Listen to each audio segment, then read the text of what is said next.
When I joined the diplomatic service, so 20 years ago, you had a whole set of written exams and interviews to pass to get into first the civil service of the United Kingdom, the public sector, and then there were extra tests for the diplomatic service.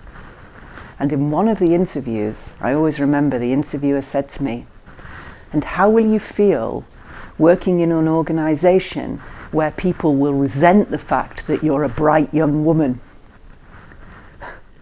And I remember there's a moment of sort of shock. I was in my early 20s and I'm kind of shocked that they've asked me the question.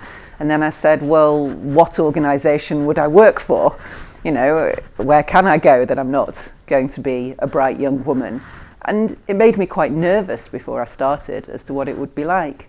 And then actually, the truth is, mainly in the diplomatic service, I've not found it a problem being a woman. I've worked with lots of people from different backgrounds, different genders, and it's been fine. But I have found certain areas where it's been more difficult. So I served in Afghanistan, and I was the Foreign Office's representative with the UK military in the south of the country. And there, I did find it difficult being a woman, some of the younger officers didn't always treat me with the same respect. In some ways it was difficult because they all wore uniform and I'm wearing civilian clothes, and actually people commented on my clothes, people commented on the way I looked, and I found that quite a challenge. And then actually, when I arrived here in North Macedonia, my first experience of my first meetings, people on social media discussed my dress. Why did I wear that colour dress? People discussed my handbag. Was that the right sort of handbag I should have taken for a meeting with Foreign Minister Dimitrov? And I found it quite a shock, the idea that people were talking about my personal appearance. And I consulted at the time our ambassador in Kosovo, who was a friend of mine, and he was just like, well, I'm a man, they don't care what I wear. So you do have to get past these challenges as a professional woman, and it is different from being a professional man.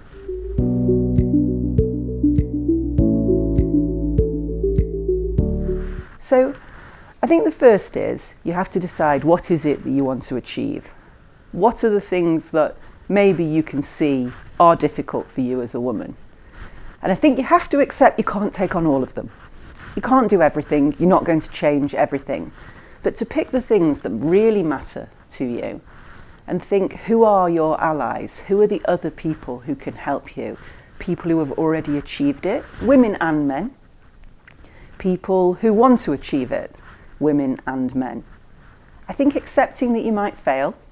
Sometimes we try to do things and we do fail, but then we can try again. And recognising where we have been successful. I had an experience here. We went to a biscuit factory. It was great.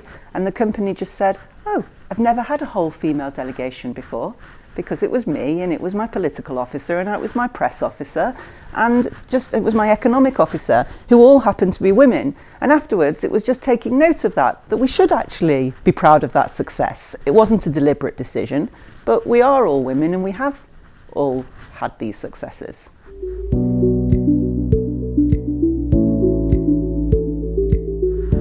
So I think this is a really interesting question. I was trying to think of things I'm proud of, and we've done projects to support women and we've spoken out to support women. But I think the thing that I am proud of myself for is speaking out when I was afraid to speak out. So I worked in our mission in Brussels, and somebody quite senior, more senior than me, sent an email around which referred to someone external, a woman, in unacceptable terms. And I read the email and I sighed to myself and I thought, how can people do that? And then I kind of just got on with my day. And then a much more junior member of staff came up to me and told me how upset she was about it. And I thought, okay, I'm going to do it. So I sat down with this very senior person and I explained to them why the wording was wrong, why it's upset people, and why he shouldn't do it. And I'm going to be honest, he was dismissive. I didn't change his mind. I did change the way he spoke in emails. And no, he went away from that saying, oh, Rachel, she just, always complaining. But the next email he sent, he didn't use the same phrasing. And the impact it had, from my perspective, was that the junior women in the embassy knew that someone would stand up for them and that they could speak out. And I felt proud that I'd achieved that. And over the next year, I saw other occasions when other people spoke out. And I think I helped to create that atmosphere where maybe we weren't going to change people's minds, but we could at least change their behaviour in the place that we worked and made our society better.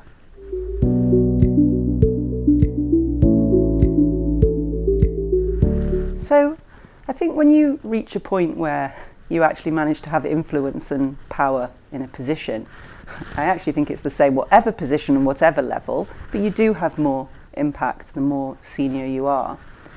You really need to match your action and your words. So you've got to say the right thing, that is important, but you've got to do the right thing.